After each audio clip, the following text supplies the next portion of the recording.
What? What? What?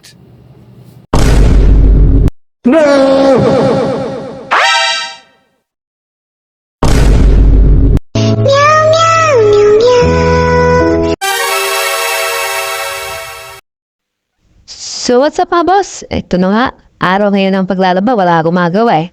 Ito nga, ginugulo pa ako ng alaga kong aso na si Marky. Kaya yan, nalabing-lamig ko siya muna. Di ba? Gusto rin yata akong tulungan sa aking paglalaba. So ito na nga mga boss.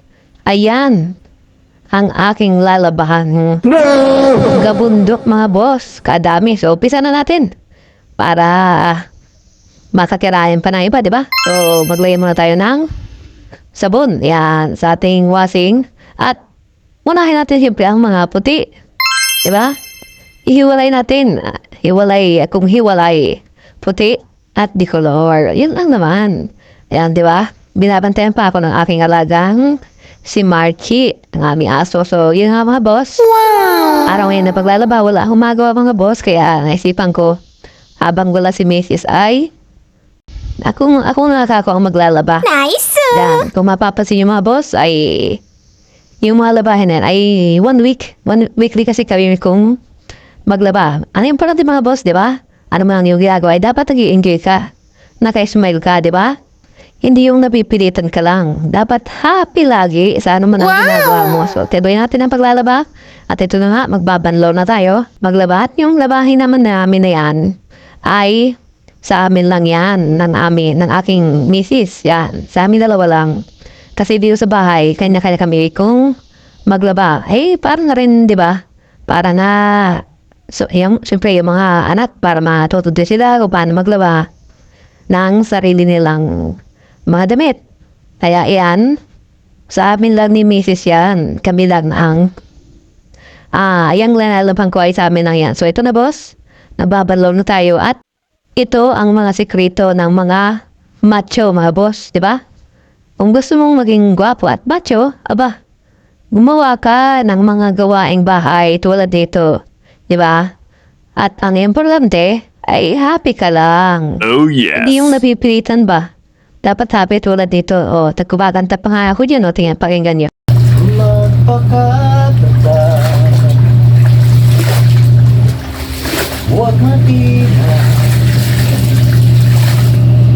laging sumasagana sa gawain ng Diyos. Wow! Oh, di ba? Once nakasama mo lagi, ano man ang ginagawa mo ay kasama mo ang Diyos. Hindi ka mababagot, hindi ka mapapagod. At, siyempre, masaya ka, di ba? Yan, tulad yan. Hindi kawalan sa pagiging macho ang ating paglalaba.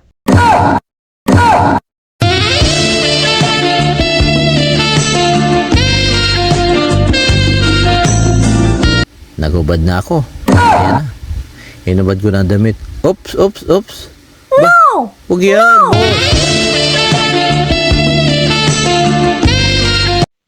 Akala niyo mga boss, ano? Hindi, siyempre, lalabahan na rin natin siyempre yung ating damit kaya naghubad tayo. At ito na nga, dryer naman tayo rito, boss. Wow! Diba? So, patapos na tayo. Nagda-dryer na. Diba? Pagka kasama mo ang Diyos, ano mang ginagawa mo, hindi mo mamalayan. Tapos ka na pala. Diba? Di mo na mamalayan or di ka na pagod. Diba?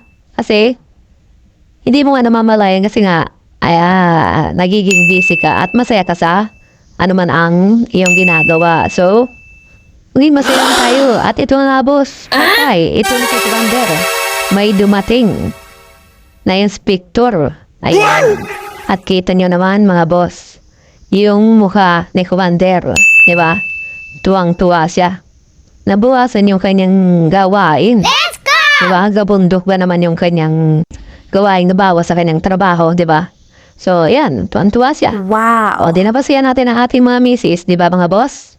Diba? So, after magsampay, ayan na.